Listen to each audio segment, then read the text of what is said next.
Hey! Hey. Good afternoon. It's Saturday, second to the last day in February. It's the 27th. It's 3 p.m. here in New York City. And it's kind of a dour day. Or as one of my English teachers used to say, a doer day. I don't know what's correct there. Maybe the one that's the first one I said. The other one sounds like a liquor. Doers. But anyway, I'm here to play for you in a kind of a space age mode today.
That's the Timex watch keeps on ticking. That's an Alice Coltrane piece. Journey to Satchidananda. I know some years ago I was invited by my friend Jim Fischel's son, Parker Fischel, who works for Bob Dylan's management company. And he was DJing up at WKCR FM at Columbia University, and he requested this number. So I dragged, a whole couple of suitcases up there, specifically to enhance the sonics of this thing. And we had 2 amplifiers. It was quite the production. He hung a couple of mics in stereo around the room. And I used to have a flying wedge of pedals here.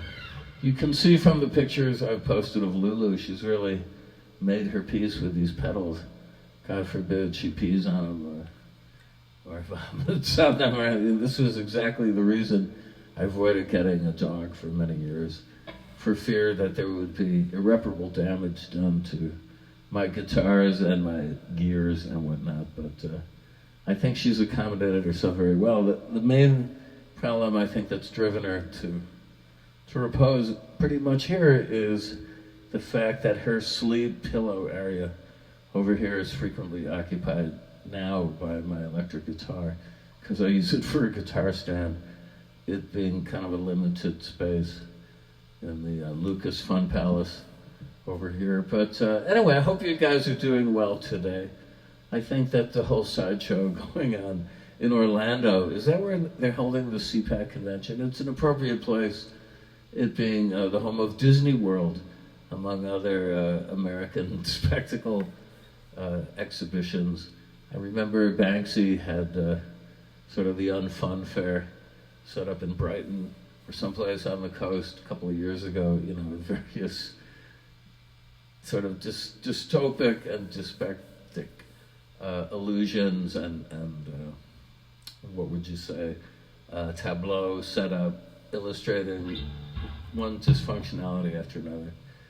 But these Republicans sure do things in a big way, especially given the rather athletic kickoff by Kimberly Guilfoyle yesterday, which I posted on the timeline a couple things back. She being the former wife, I believe, of Gavin Newsom. How can that be? I mean, this guy is supposedly an otherwise rational human being, but I know people in California, he's a very controversial figure. He is the uncle, I believe, or the cousin of Joanna Newsom, who I really adore, having seen her live up at Pop Montreal some years ago. Thank you very much to my friend Dan, who runs Pop Montreal, Dan the man. I must get back up there. I've had a lot of fun up there. Pop Montreal was where I sat down to tea once with Seymour Stein of Sire Records fame. Great guy, great record man. I mean, one of the old authentic lovers of music who got in there really specifically for the music. He was a music nut, from a very early age. He sang Chinese pop to me in his office. If you can imagine such thing, in Mandarin, and knew every word of Rose, Rose, I Love You, the original.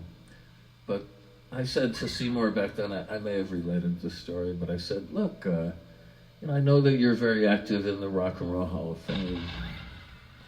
Yeah, and I think that it's time for a tune-up soon, but I know you're real active in the Rock Hall of Fame. What about, considering inducting Captain Beefheart Don Van Vliet and the Magic Band in there? Not just because I want to go, accept an award on his behalf, and I don't think I would be asked to do so. Anybody could do this, but they'd probably get somebody like Jack White, who is a professed Beefheart aficionado, to bestow such award, and maybe they could coax the widow Jan Van Vliet out of seclusion to accept it. In any case, I doubt they would make room for us doing Moonlight on Vermont or another great Beefheart number. We kind of maybe disrupt things, only a little bit, don't you think? In the feed going out. whenever they do it, I guess this year, some interesting artists have been nominated. I see Fela Kuti is up for nomination. I would vote for him 20 times myself. Vote early and often. But they haven't, he's just been shortlisted. I say he's dead.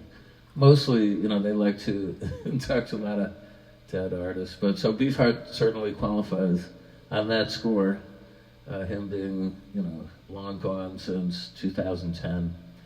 But I digress. So I said, Seymour, what about Beefheart? And he kind of looked at me funny, and he said, Gary, Neil Sedaka is not in the Rock and Roll Hall of Fame. I mean, how do you think I feel about that? Which I thought was a good comeback quip, and he was plenty serious too, saying it.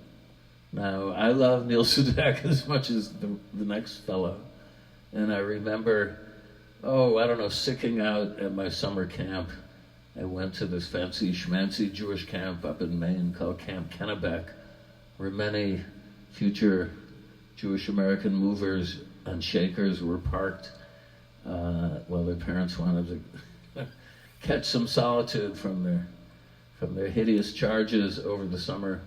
So you might as well have called this Camp Ship 'em Off, because that's what it was about. So I got shipped off up there, but I only say that because I did meet some really cool people up there, like Ben Sandmill, who I haven't seen in some years, who managed the Preservation Jazz Hall band for many years and is a really good writer about New Orleans jazz. He's quite the expert, and blues and whatnot.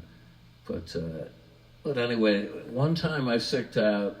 I was a sickly sort. I just didn't like playing the ball games much up there. Not until did I realize, or they discovered, that I had a talent for archery and then shooting with a .22 rifle and the rifle range, which I parlayed into getting a letter from the Yale Rifle Club while I was up there.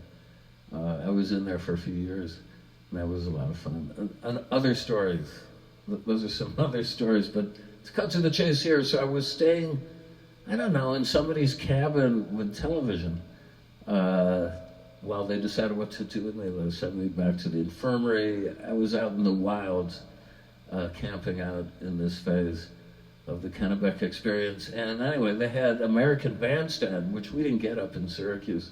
So this was a big treat for me to see the show. And I never forget, the first show that I saw here in this Maine idyll was a show that had, this all makes sense. It all connects the dots here. That had Neil Sedaka. Yes, how could I forget Neil Sedaka, who was singing "Breaking Up Is Hard to Do," or lip-syncing it on the program, and I loved this song. Come a down, doobie doo, down, down. Truer words were never spoken. I mean, this was teenage anxiety in a nutshell. Gosh, I don't know, in trying to keep abreast with all this contemporary noise in the pop music idiom, I am oftentimes just shocked by the rather lackluster level of both harmonic and lyrical finesse with these songs. On the other hand, sonically, oh yes, they can reverberate into infinity, and using many different techniques to construct these songs and have them sort of emerge from the ether. But at the end of the day, I'm so old-fashioned, a good song is a good song and can be banged out on a piano or a guitar with a vocal. Enough said. No matter how much fol-de-rol and electronic frippery can be placed over it to give it a veneer of modernity. Isn't that what everyone is going for these days in this sector? I don't know. But I like to stick to my guns. And so, therefore, I'm going to play another pedal point piece here. And this is, well, maybe you'll recognize it.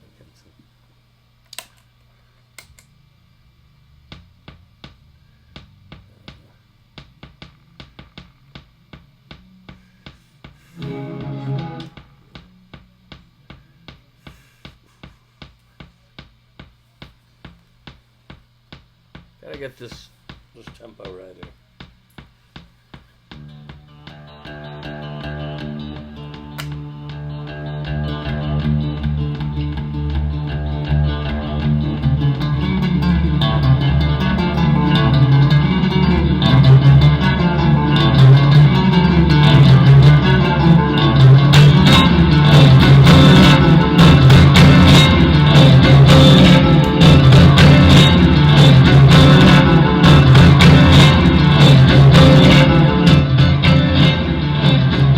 The European sun, you spit on those on a 21. But now your because are gone, you better say so long, man, it's been goodbye.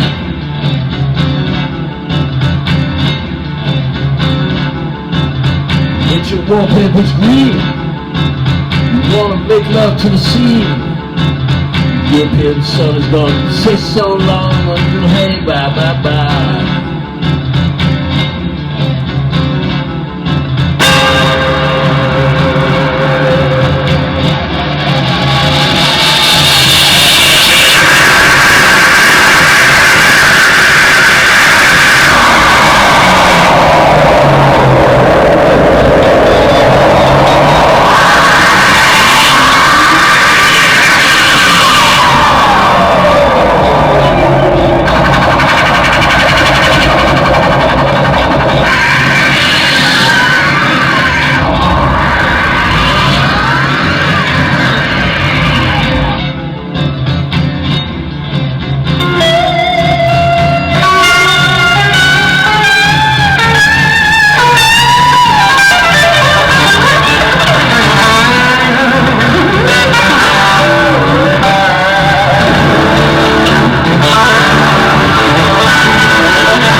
Okay, now there's a little ghost in the machine. I have to clear the banks.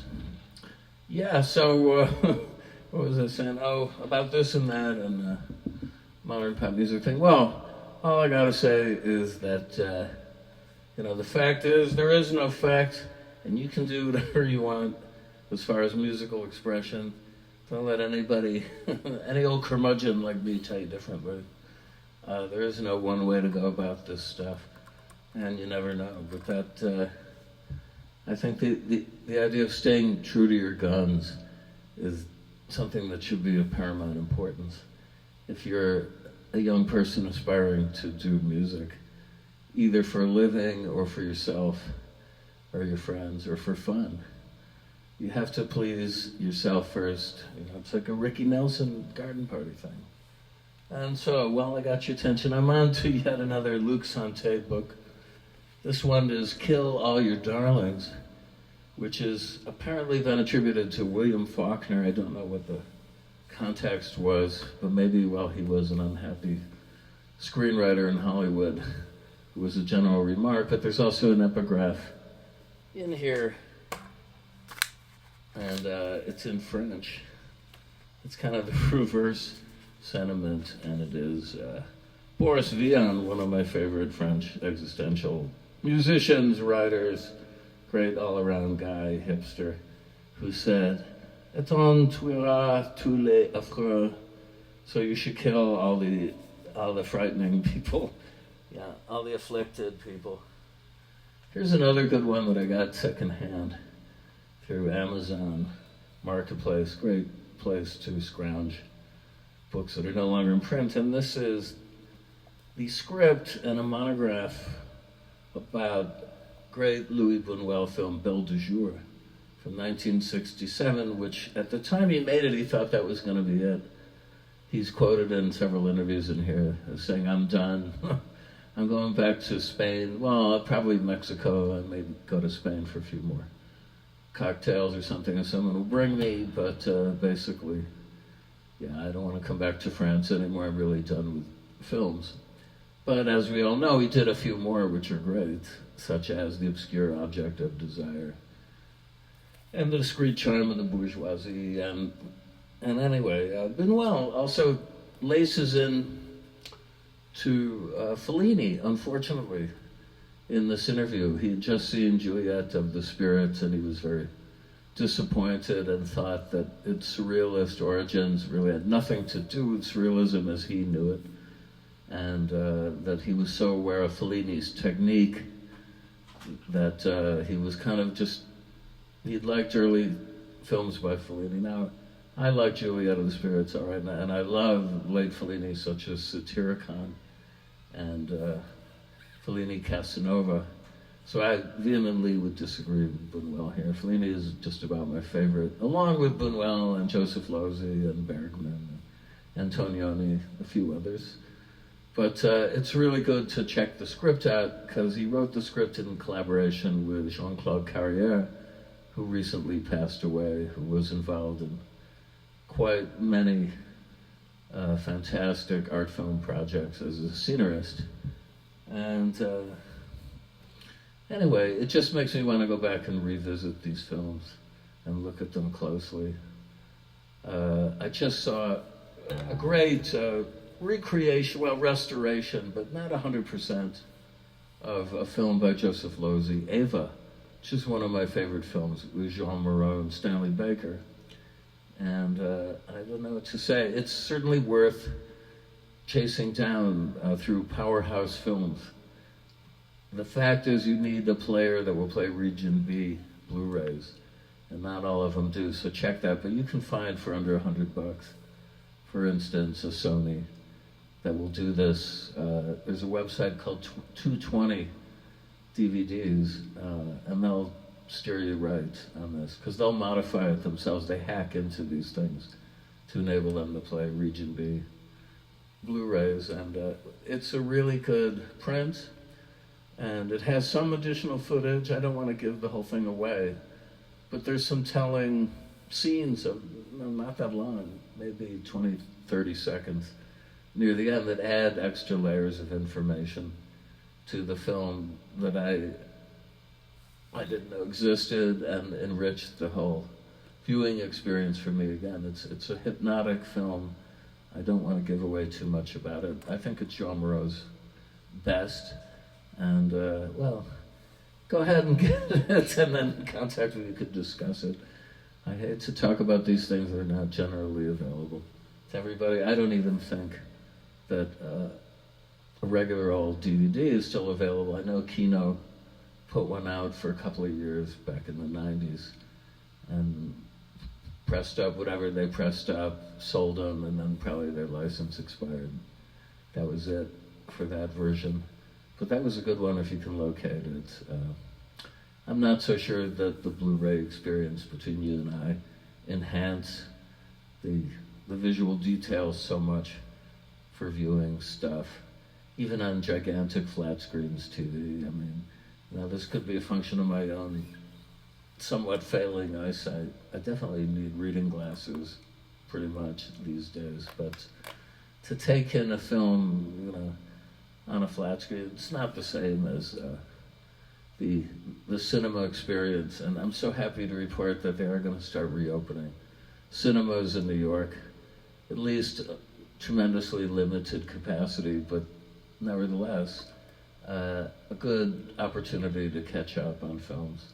And that's my preferred way of seeing them, and always will be. There's something about floating along that beam of light and peering directly into the screen that to me is such a qualitatively superior experience than watching millions of dots shimmer on a screen. And as Norman Mailer somewhat appositely put it, I think it was in his collection Cannibals and Christians, something always slides off you and dies when you look at television. And I have to agree. Okay, so enough said. And I've so enjoyed playing for you today. And I'll be here again on Tuesday, as always. And thanks a lot for showing up. You get points. As Woody Allen once says, the essence of success and the essence of life is just showing up. All right. Love you guys. Thank you for watching, and I'll see you on Tuesday.